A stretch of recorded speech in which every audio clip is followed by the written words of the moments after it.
ಓಂ ಗಣೇಶಾಯ ನಮಃ. ಸಿಂಹರಾಶಿಯವರೇ, ಮುಂಬರುವ ಮೇ 9ನೇ ದಿನಾಂಕ ಕೇವಲ ಕ್ಯಾಲೆಂಡರ್ನಲ್ಲಿರುವ ಒಂದು ಸಾಮಾನ್ಯ ದಿನವಲ್ಲ. ಇದು ನಿಮ್ಮ ಬದುಕಿನ ಅದೃಷ್ಟದ ಬಾಗಿಲು ತೆರೆಯುವ ಸುದಿನ. ದಯವಿಟ್ಟು ಗಮನವಿಟ್ಟು ಕೇಳಿ. ಕಳೆದ ಒಂದು ದಶಕದಿಂದ ಅಂದ್ರೆ ಬರೋಬ್ಬರಿ 10 ವರ್ಷಗಳಿಂದ ನೀವು ಅನುಭವಿಸುತ್ತಿರುವ ಯಾತನೆ, ಕಣ್ಣೀರು ಮತ್ತು ಅವಮಾನಗಳು ಒಂದೆರಡಲ್ಲ. ನೀವು ಇತರರಿಗಾಗಿ ನಿಮ್ಮ ಕೈಲಾದಷ್ಟು ಸಹಾಯ ಮಾಡಿದ್ದೀರಿ. ನಿಮ್ಮ ಪ್ರಾಣ ಸ್ನೇಹಿತರು ಅಥವಾ ನಿಮ್ಮವರೇ ಎಂದು ನೀವು ಯಾರಿಗೆ ನಿಮ್ಮ ಹೃದಯದ ಸ್ಥಾನ ನೀಡಿದ್ದೀರೋ ಅವರಿಂದಲೇ ನಿಮಗೆ ಅತಿದೊಡ್ಡ ದ್ರೋಹವಾಗಿದೆ. ನೀವು ಮಾಡಿದ ತ್ಯಾಗ, ಉಪಕಾರ ಎಲ್ಲವೂ ನೀರಿನಲ್ಲಿ ಹುಣಸೆಹಣ್ಣು ತೊಳೆದಂತೆ ವ್ಯರ್ಥವಾಗಿದೆ. ನಿಮ್ಮ ಸಣ್ಣ ಸಣ್ಣ ತಪ್ಪುಗಳನ್ನೇ ದೊಡ್ಡದಾಗಿ ಬಿಂಬಿಸಿ ಸಮಾಜದ ಮುಂದೆ ನಿಮ್ಮನ್ನೊಬ್ಬ ಅಪರಾಧಿಯಂತೆ ನಿಲ್ಲಿಸುವ ಷಡ್ಯಂತ್ರಗಳು ನಡೆದಿವೆ. ಮಾನಸಿಕವಾಗಿ ಮತ್ತು ದೈಹಿಕವಾಗಿ ನೀವು ಎಷ್ಟು ಕುಗ್ಗಿ ಹೋಗಿದ್ದೀರಿ ಎಂದರೆ, ಅಪ್ಪ, ಈ ಜಂಜಾಟವೇ ಬೇಡ, ಎಲ್ಲಾದರೂ ದೂರ ಹೋಗಿಬಿಡೋಣ ಎಂದು ಎಷ್ಟೋ ರಾತ್ರಿಗಳಲ್ಲಿ ನೀವು ಕಣ್ಣೀರು ಹಾಕಿದ್ದೀರಿ. ಆದರೆ ಸ್ನೇಹಿತರೆ, ಕತ್ತಲು ಎಷ್ಟೇ ಆಳವಾಗಿದ್ದರೂ ಸೂರ್ಯೋದಯವನ್ನು ತಡೆಯಲು ಯಾರಿಂದಲೂ ಸಾಧ್ಯವಿಲ್ಲ. ಸಿಂಹರಾಶಿಯ ಅಧಿಪತಿ ಸಾಕ್ಷಾತ್ ಆ ಸೂರ್ಯನಾರಾಯಣ. ಆತನ ಕೃಪಾಕಟಾಕ್ಷದಿಂದ ನಿಮ್ಮ ಜೀವನದ ಕಾರ್ಮೋಡಗಳು ಕರಗುವ ಸಮಯ ಈಗ ಸನ್ನಿಹಿತವಾಗಿದೆ. ನಿಮ್ಮ ಯಶಸ್ಸಿನ ಪರ್ವ ಶುರುವಾಗುತ್ತಿದೆ. ಆದರೆ ಇಲ್ಲಿಯೇ ನೀವು ಅತಿ ಹೆಚ್ಚು ಎಚ್ಚರದಿಂದ ಇರಬೇಕಾದ ಒಂದು ರಹಸ್ಯ ಅಡಗಿದೆ. ನೀವು ಯಶಸ್ಸಿನ ಮೆಟ್ಟಿಲು ಏರುತ್ತಿದ್ದಂತೆ ನಿಮ್ಮನ್ನು ಕೆಳಗೆ ತಳ್ಳಲು ಒಂದು ಅಗೋಚರ, ಭಯಾನಕ ಕಂಟಕವೊಂದು ಕಾಯುತ್ತಿದೆ. ಆ ಶತ್ರುಯಾರು? ನಿಮ್ಮ ಪತನಕ್ಕಾಗಿ ಕಾಯುತ್ತಿರುವ ಆ ಕೆಟ್ಟ ಶಕ್ತಿಗಳೇನು? ಈ ವಿಡಿಯೋವನ್ನು ನೀವು ಅರ್ಧಕ್ಕೆ ಬಿಟ್ಟರೆ ನಿಮ್ಮ ಬದುಕಿನ ಬಹುದೊಡ್ಡ ಎಚ್ಚರಿಕೆಯಿಂದ ನೀವು ವಂಚಿತರಾಗುತ್ತೀರಿ. ಹಾಗಾಗಿ ಕೊನೆಯವರೆಗೂ ವೀಕ್ಷಿಸಿ ಮತ್ತು ಮರೆಯದೆ ನಮ್ಮ ಜೀವನ ಜ್ಯೋತಿ ಯೂಟ್ಯೂಬ್ ಚಾನೆಲ್ಗೆ ಈಗಲೇ ಸಬ್ಸ್ಕ್ರೈಬ್ ಆಗಿ. ಜ್ಯೋತಿಷ್ಯಶಾಸ್ತ್ರದ ನಿಖರವಾದ ಲೆಕ್ಕಾಚಾರದ ಪ್ರಕಾರ ಮೇ 9ರಂದು ಜರಗಲಿರುವ ಗ್ರಹಗಳ ಸಂಚಾರವು ಸಿಂಹರಾಶಿಯವರಿಗೆ ಒಂದು ಐತಿಹಾಸಿಕ ರಾಜಯೋಗವನ್ನು ನಿರ್ಮಿಸುತ್ತಿದೆ. ನಿಮ್ಮ ಜಾತಕದಲ್ಲಾಗುತ್ತಿರುವ ಈ ಪ್ರಬಲವಾದ ಬದಲಾವಣೆಯು ನಿಮ್ಮ ಬದುಕಿನ ಪ್ರತಿಯೊಂದು ಆಯಾಮದಲ್ಲೂ ಒಂದು ಹೊಸ ಕ್ರಾಂತಿಯನ್ನೇ ಸೃಷ್ಟಿಸಲಿದೆ. ನೀವು ಮುಟ್ಟಿದ್ದೆಲ್ಲವೂ ಚಿನ್ನವಾಗುವ ಅದ್ಭುತ ಕಾಲವಿದು. ಆದರೆ ಒಂದು ಮಾತು ನೆನಪಿರಲಿ ಸಿಂಹರಾಶಿಯವರೇ, ಬೆಳಕು ಎಲ್ಲೆಲ್ಲಿ ಇರುತ್ತದೋ ಅಲ್ಲಿ ನೆರಳು ಕೂಡ ಇರುತ್ತದೆ. ನಿಮ್ಮ ಯಶಸ್ಸು ಜಗತ್ತಿಗೆ ಗೊತ್ತಾಗುತ್ತಿದ್ದಂತೆ ನಿಮ್ಮ ಸುತ್ತಮುತ್ತಲಿರುವ ಅಸೂಯೆ ಪಡುವ ಕಣ್ಣುಗಳು ಕೆಂಪಾಗುತ್ತವೆ. ನಿಮ್ಮನ್ನು ಹೊಗಳುವವರ ವೇಷದಲ್ಲಿಯೇ ನಿಮ್ಮ ವಿರುದ್ಧ ಕುತಂತ್ರ ರೂಪಿಸುವವರ ಸಂಖ್ಯೆ ಹೆಚ್ಚಾಗುತ್ತದೆ. ನಿಮ್ಮ ಜೊತೆಯಲ್ಲಿಯೇ ಉಂಡು ನಿಮ್ಮ ಜೊತೆಯಲ್ಲಿಯೇ ನಗುವ ವ್ಯಕ್ತಿಗಳೇ ನಿಮ್ಮನ್ನು ಮುಗಿಸಲು ಹೊಂಚು ಹಾಕುತ್ತಾರೆ. ಅವರನ್ನು ಗುರುತಿಸುವುದು ಹೇಗೆ ಎಂಬುದನ್ನು ನೀವು ಜೀವನ ಜ್ಯೋತಿ ಚಾನೆಲ್ ಮುಖಾಂತರ ಇಂದು ಅರಿತುಕೊಳ್ಳಲೇಬೇಕು. ಮೊದಲನೆಯದಾಗಿ, ನಿಮ್ಮ ಉದ್ಯೋಗ ಮತ್ತು ವೃತ್ತಿ ಜೀವನ. ಕೆಲಸವಿಲ್ಲದೆ ಅದೆಷ್ಟೋ ಸಂದರ್ಶನಗಳಿಗೆ ಹೋಗಿ ನಿರಾಸೆಗೊಂಡು ಕುಳಿತಿದ್ದ ಯುವಕ ಯುವತಿಯರಿಗೆ ಮೇ 9ರ ನಂತರ ಅದೃಷ್ಟವಲಿಯಲಿದೆ. ನಿಮ್ಮ ವಿದ್ಯೆ ಮತ್ತು ಪ್ರತಿಭೆಗೆ ತಕ್ಕಂತಹ ಉನ್ನತ ಹುದ್ದೆಗಳು ನಿಮ್ಮನ್ನು ಹುಡುಕಿಕೊಂಡು ಬರಲಿವೆ. ಇನ್ನು ಈಗಾಗಲೇ ಸರ್ಕಾರಿ ಅಥವಾ ಖಾಸಗಿ ಕಂಪನಿಗಳಲ್ಲಿ ದುಡಿಯುತ್ತಿರುವವರಿಗೆ ಇಷ್ಟು ದಿನ ಮೇಲಾಧಿಕಾರಿಗಳಿಂದ ಎದುರಿಸುತ್ತಿದ್ದ ಟಾರ್ಚರ್, ಸಹೋದ್ಯೋಗಿಗಳಿಂದ ಅನುಭವಿಸುತ್ತಿದ್ದ ತಾರತಮ್ಯ ಎಲ್ಲವೂ ದೂರವಾಗಲಿದೆ. ಪ್ರಮೋಷನ್ ಹಾಗೂ ಸಂಬಳ ಹೆಚ್ಚಳದಂತಹ ಸಿಹಿ ಸುದ್ದಿಗಳು ನಿಮ್ಮ ಕಿವಿಗೆ ಬೀಳಲಿವೆ. ಆದರೆ ಇಲ್ಲಿಯೇ ಒಂದು ದೊಡ್ಡ ಅಪಾಯ ಕಾದಿದೆ. ನಿಮ್ಮ ಈ ಶೀಘ್ರ ಬೆಳವಣಿಗೆಯನ್ನು ಕಂಡು ಸಹಿಸಲಾಗದ ನಿಮ್ಮದೇ ಆಫೀಸಿನ ಒಬ್ಬ ವ್ಯಕ್ತಿ ನಿಮ್ಮ ವಿರುದ್ಧ ಕಥೆಗಳು ಕಟ್ಟಿ ನಿಮ್ಮ ಕೆಲಸಕ್ಕೆ ಕುತ್ತು ತರಲು ಪ್ರಯತ್ನಿಸುತ್ತಾನೆ. ಕಚೇರಿಯ ಪ್ರಮುಖ ದಾಖಲೆಗಳಿಗೆ ಅಥವಾ ಬಿಲ್ಗಳಿಗೆ ಸಹಿ ಮಾಡುವ ಮುನ್ನ 100 ಬಾರಿ ಓದಿ ನೋಡಿ. ಬೇರೆಯವರು ಮಾಡುವ ತಪ್ಪನ್ನು ನಿಮ್ಮ ತಲೆಗೆ ಕಟ್ಟುವ ಸಂಚು ನಡೆಯಬಹುದು. ಆಫೀಸಿನಲ್ಲಿ ಯಾರ ಬಳಿಯೂ ನಿಮ್ಮ ಪರ್ಸನಲ್ ವಿಚಾರಗಳನ್ನು ಹಂಚಿಕೊಳ್ಳಬೇಡಿ. ನಿಮ್ಮ ಗುರಿಗಳನ್ನು ರಹಸ್ಯವಾಗಿಡಿ.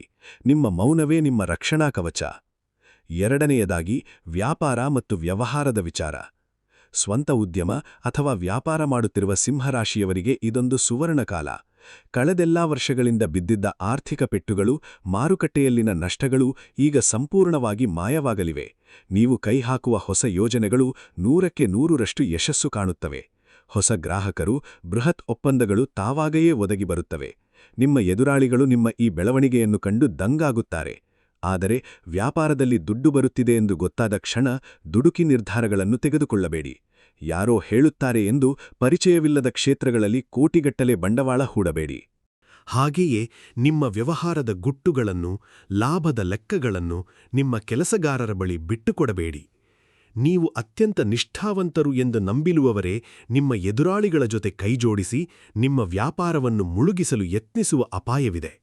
ಲೆಕ್ಕಪತ್ರಗಳ ವಿಚಾರದಲ್ಲಿ ನೀವೇ ಖುದ್ದಾಗಿ ನಿಂತು ಪರಿಶೀಲಿಸಿ ಜೀವನ ಜ್ಯೋತಿ ವೀಕ್ಷಕರೇ. ಮೂರನೆಯದಾಗಿ, ಆರ್ಥಿಕ ಸ್ಥಿತಿಗತಿ ಮತ್ತು ಸಂಪತ್ತು. ಮೇ 9ರ ನಂತರ ಸಾಕ್ಷಾತ್ ಮಹಾಲಕ್ಷ್ಮಿಯೇ ನಿಮ್ಮ ಮನೆಯಲ್ಲಿ ಶಾಶ್ವತಲಾಗಿ ನೆಲೆಸಲಿದ್ದಾಳೆ. ಹಣದ ಹರಿವು ಹಲವು ಮೂಲಗಳಿಂದ ನಿಮ್ಮ ಕೈ ಸೇರಲಿದೆ. ಹಿಂದೊಮ್ಮೆ ನೀವು ಮಾಡಿದ್ದ ಸಾಲಗಳು ನಿಮ್ಮ ನಿದ್ದೆಯನ್ನೇ ಕಸಿದುಕೊಂಡಿದ್ದವು. ಸಾಲಗಾರರ ಕಾಟದಿಂದ ನೀವು ತಲೆಮರೆಸಿಕೊಳ್ಳುವ ಪರಿಸ್ಥಿತಿಯೂ ಬಂದಿರಬಹುದು. ಆದರೆ ಈಗ ಆ ದಿನಗಳು ಮುಗಿದವು. ಎಲ್ಲಾ ಸಾಲಗಳನ್ನು ತೀರಿಸಿ ನೀವು ರಾಜಗಾಂಭೀರ್ಯದಿಂದ ಓಡಾಡುವ ಸಮಯವಿದು. ಕೋರ್ಟ್ನಲ್ಲಿರುವ ಆಸ್ತಿ ವಿವಾದಗಳು ನಿಮ್ಮ ಪರವಾಗಿ ತೀರ್ಪಾಗಲಿವೆ. ಷೇರು ಮಾರುಕಟ್ಟೆಯಿಂದ ಅನಿರೀಕ್ಷಿತ ಲಾಭ, ಸ್ವಂತ ಮನೆ ಅಥವಾ ಹೊಸ ಕಾರು ಖರೀದಿಸುವ ಕನಸುಗಳು ನನಸಾಗಲಿವೆ. ಸಮಾಜದಲ್ಲಿ ನಿಮ್ಮನ್ನು ಕಡೆಗಣಿಸಿದವರೆಲ್ಲ ಈಗ ನಿಮ್ಮ ಮುಂದೆ ಕೈಕಟ್ಟಿ ನಿಲ್ಲುತ್ತಾರೆ. ಆದರೆ ಹುಷಾರ್, ನಿಮ್ಮ ಬಳಿ ಹಣ ಸೇರುತ್ತಿದೆ ಎಂದು ತಿಳಿದ ತಕ್ಷಣ ನಿಮ್ಮ ಕಷ್ಟಕಾಲದಲ್ಲಿ ನಿಮ್ಮನ್ನು ದೂರವಿಟ್ಟಿದ್ದ ಸಂಬಂಧಿಕರು ಈಗ ನೆಪ ಮಾಡಿಕೊಂಡು ಸಾಲ ಕೇಳಲು ಬರುತ್ತಾರೆ. ಕರುಣೆ ತೋರಿ ದುಡ್ಡು ಕೊಟ್ಟರೆ ಆ ಹಣವೂ ನಿಮಗೆ ವಾಪಸ್ ಸಿಗುವುದಿಲ್ಲ, ಆ ಸಂಬಂಧವೂ ಹಾಳಾಗುತ್ತದೆ. ಹಣಕಾಸಿನ ವಿಚಾರದಲ್ಲಿ ನೀವು ಕಲ್ಲಾಗಬೇಕು. ಇಲ್ಲದಿದ್ದರೆ ನಿಮ್ಮನ್ನು ದೋಚಲು ದೊಡ್ಡ ಗುಂಪೇ ಸಿದ್ಧವಾಗಿದೆ. 4ನೆಯದಾಗಿ, ಕುಟುಂಬ ಮತ್ತು ದಾಂಪತ್ಯ ಜೀವನ. ನಿಮ್ಮ ಮನೆಯಲ್ಲಿ ಇಷ್ಟು ದಿನ ತುಂಬಿದ್ದ ಅಶಾಂತಿ, ಜಗಳಗಳು ದೂರವಾಗಿ ಒಂದು ಹಬ್ಬದ ವಾತಾವರಣ ನಿರ್ಮಾಣವಾಗಲಿದೆ. ಗಂಡ ಹೆಂಡತಿಯ ನಡುವೆ ಇದ್ದ ಭಿನ್ನಾಭಿಪ್ರಾಯಗಳು, ಸಣ್ಣಪುಟ್ಟ ಅನುಮಾನಗಳು ಮಂಜಿನಂತೆ ಕರಗಿ ಪ್ರೀತಿ ಚಿಗುರಲಿದೆ. ವಿಚ್ಛೇದನದ ಹಂತದಲ್ಲಿದ್ದ ಸಂಬಂಧಗಳು ಕೂಡ ಮತ್ತೆ ಒಂದಾಗಲಿವೆ. ಮದುವೆಯಾಗದವರಿಗೆ ಒಳ್ಳೆಯ ಸಂಬಂಧಗಳು ಕೂಡಿಬರಲಿವೆ. ಮಕ್ಕಳಿಲ್ಲದ ದಂಪತಿಗಳಿಗೆ ಸಂತಾನ ಭಾಗ್ಯದ ಶುಭಸುದ್ದಿ ಸಿಗಲಿದೆ. ಮಕ್ಕಳ ಅಭಿವೃದ್ಧಿಯನ್ನು ಕಂಡು ತಂದೆ ತಾಯಿಯರಿಗೆ ಅತೀವ ಆನಂದವಾಗಲಿದೆ. ಆದರೆ ನಿಮ್ಮ ಮನೆಯ ಈ ನೆಮ್ಮದಿಯನ್ನು ಕಂಡು ನಿಮ್ಮ ನೆರೆಹೊರೆಯವರಿಗೆ ಅಥವಾ ಕೆಲವು ದೂರದ ಸಂಬಂಧಿಕರಿಗೆ ಹೊಟ್ಟೆಯುರಿ ಶುರುವಾಗುತ್ತದೆ.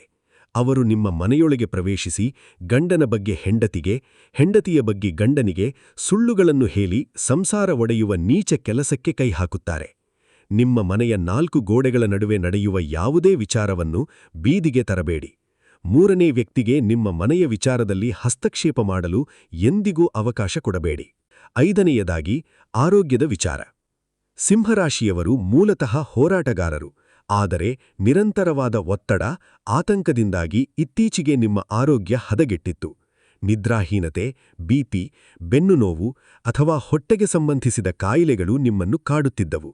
ಆದರೆ ಮೇ 9ರ ನಂತರ ನಿಮ್ಮಲ್ಲಿ ಒಂದು ಅದ್ಭುತವಾದ ನವಚೈತನ್ಯ ಮೂಡಲಿದೆ. ದೀರ್ಘಕಾಲದ ಕಾಯಿಲೆಗಳಿಗೆ ಸೂಕ್ತ ಚಿಕಿತ್ಸೆ ಸಿಕ್ಕು ನೀವು ಸಂಪೂರ್ಣವಾಗಿ ಗುಣಮುಖರಾಗುತ್ತೀರಿ. ನಿಮ್ಮ ಮುಖದಲ್ಲಿ ಒಂದು ಹೊಸ ತೇಜಸ್ಸು ಕಾಣುತ್ತದೆ.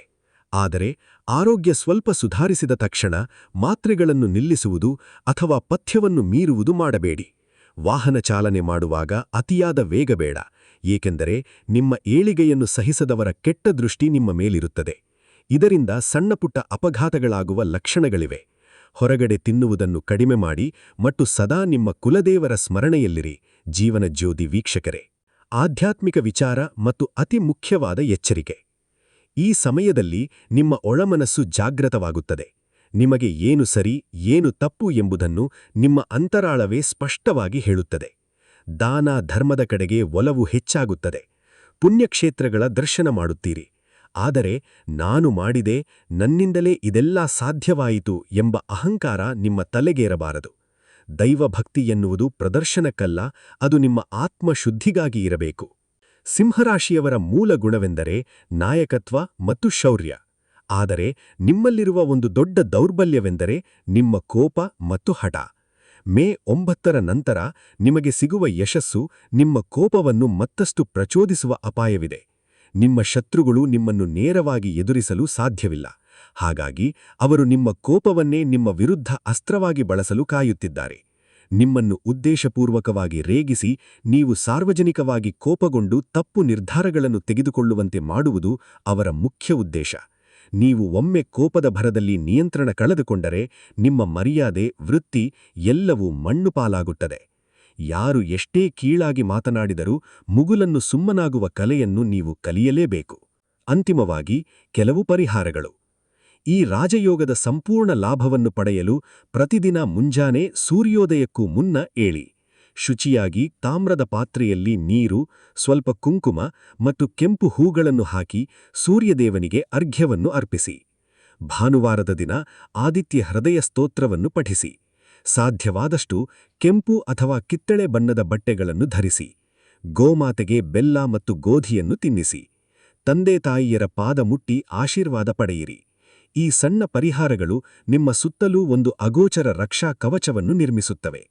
ಕೊನೆಯದಾಗಿ, ಸಿಂಹರಾಶಿಯವರೇ, ಇದು ನಿಮ್ಮ ಕಾಲ. ನಿಮ್ಮ 10 ವರ್ಷದ ವನವಾಸ ಮುಗಿದು ಈಗ ಪಟ್ಟಾಭಿಷೇಕದ ಸಮಯ ಬಂದಿದೆ.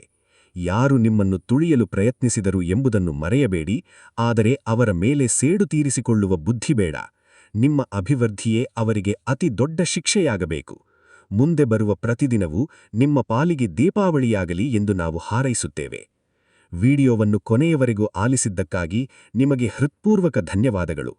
ಈ ಆಳವಾದ ಭವಿಷ್ಯವಾಣಿ ಮತ್ತು ಎಚ್ಚರಿಕೆಗಳು ನಿಮಗೆ ಇಷ್ಟವಾಗಿದ್ದರೆ, ಇಂತಹ ಮತ್ತಷ್ಟು ನೈಜ ಜ್ಯೋತಿಷ್ಯ ಮಾಹಿತಿಗಳಿಗಾಗಿ ನಮ್ಮ ಜೀವನಜ್ಯೋತಿ ವಾಹಿನಿಯೊಂದಿಗೆ ಸದಾ ಸಂಪರ್ಕದಲ್ಲಿರಿ. ಸಬ್ಸ್ಕ್ರೈಬ್ ಮಾಡಲು ಮರೆಯಬೇಡಿ. ಭಗವಂತ ನಿಮ್ಮೆಲ್ಲರಿಗೂ ಆಯುರಾರೋಗ್ಯ, ಐಶ್ವರ್ಯವನ್ನು ಕರುಣಿಸಲಿ. ಎಲ್ಲರಿಗೂ ಒಳ್ಳೆಯದಾಗಲಿ. ಓಂ ಗಣೇಶಾಯ ನಮಃ.